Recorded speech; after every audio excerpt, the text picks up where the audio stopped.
Grandma's Gift by Eric Velasquez. Feliz Navidad, Eric! My teacher walked me to the classroom door where my grandmother was waiting to take me back to her apartment for my winter break.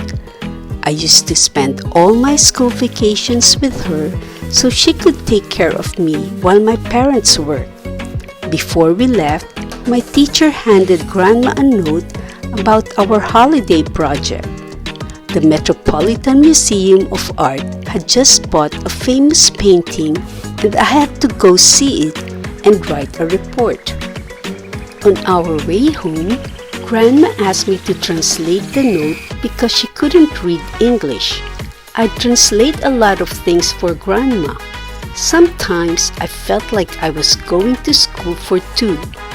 All the note said was Metropolitan Museum of Art, 82nd Street and 5th Avenue, 2nd floor, new exhibit.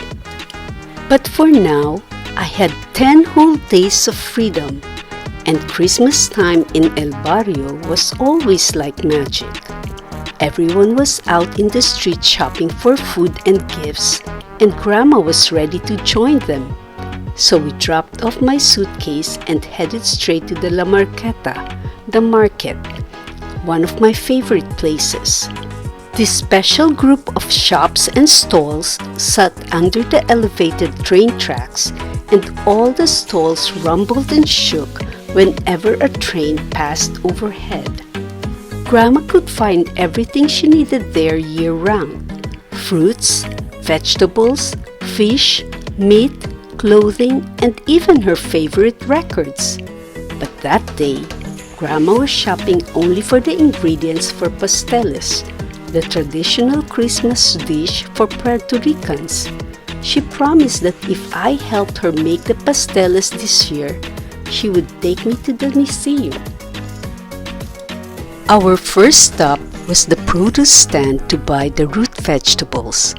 Estoy buscando calabaza, yautía, plátanos verdes, guineos verdes, y papas, Grandma said to the first vendor.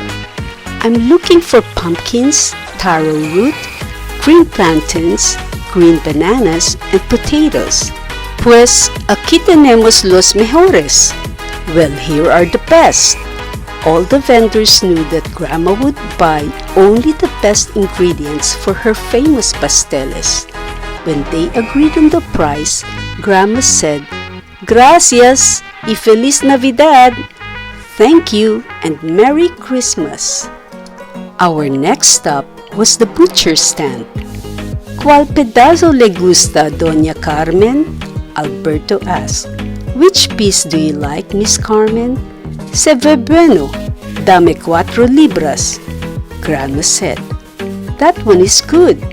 Give me 4 pounds. And after that, our last stop was Doña Juanita's bodega for parchment wrapping paper, banana leaves, string, and El Barrio's latest gossip. The worst part of the trip was carrying the heavy shopping bags up 5 flights of stairs to Grandma's apartment. As soon as she took off her coat, Grandma headed straight to the kitchen and went right to work peeling and grating the root vegetables by hand, never with a blender. If you want to taste traditional, you must make it traditionally, she always said. When I asked her where she learned to grate so fast, she only answered, You should have seen my mother grate. While she worked, Grandma asked me to choose some records to set the mood. Siempre me gusta tu selección.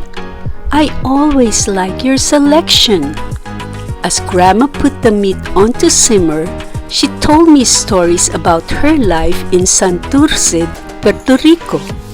But she really had to concentrate when it came to wrapping the pasteles, the hardest part of the recipe. First, Grandma carefully laid out a sheet of parchment paper with a piece of banana leaf on top. Then she poured a little annatto oil on the leaf and added la masa, the dough, and la carne, the meat, with the valley scooped out in the middle for la salsa, the sauce. For the finishing touch, she folded everything together to form a perfect rectangle and tied each one with string so it looked like an old-fashioned parcel. While the pasteles were boiling for an hour, Grandma said, "Estos pasteles van a ser los mejores porque están hechos especialmente para ti. These pasteles are going to be the best ever because I am making them just for you." But I knew that I'd have to share them with the rest of the family and friends who came to visit. She also always handed them out to her favorite vendors as she shopped for all her gifts. The Tuesday morning before Christmas, Grandma woke up and announced that we were going to the museum so I could write my report before all the toys I would get for the holiday distracted me. Grandma never really traveled beyond the 20 blocks that made up El Barrio, where she knew everyone and everyone knew her. I could tell she was nervous, but I couldn't help being excited. The museum was a short ride down Fifth Avenue, but the neighborhood was completely different. When we got off the bus right in front of the museum, we didn't see anyone from Puerto Rico on the streets, and no one was speaking Spanish. As we walked up the steps and through the doors to the admission booth, I saw Grandma searching the crowd for a familiar face. Then she asked me to read what it said above the booth. I explained that it said to pay what you wish. This made Grandma nervous and unsure about what to do. She fumbled through her purse and handed the clerk some money with shaky hands. Once inside, we went up the large flight of stairs to the gallery on the second floor, as my teacher had directed in her note. All the paintings were beautiful. ¿Qué dice ahí? What does it say there? Grandma would frequently ask me to translate the caption written next to each painting. Suddenly, Grandma turned and said, "Oye, Juan de Pareja, ¿qué haces tú ahí?" "Hey, Juan de Pareja, what are you doing there?" Grandma finally recognized someone from El Barrio, but she was talking to a painting, and it was the most magnificent of all of them. I quickly ran up and read the caption next to it. "Grandma, it says Juan de Pareja was a slave and an assistant to the great painter Diego Velasquez. He later set de Pareja free, and de Pareja became a great artist himself." We both stood there, just staring at the amazing painting. The gentleman seemed to be looking back at us. He seemed so real, much like someone we might see walking around El Barrio. I couldn't believe that this was a painting in a museum.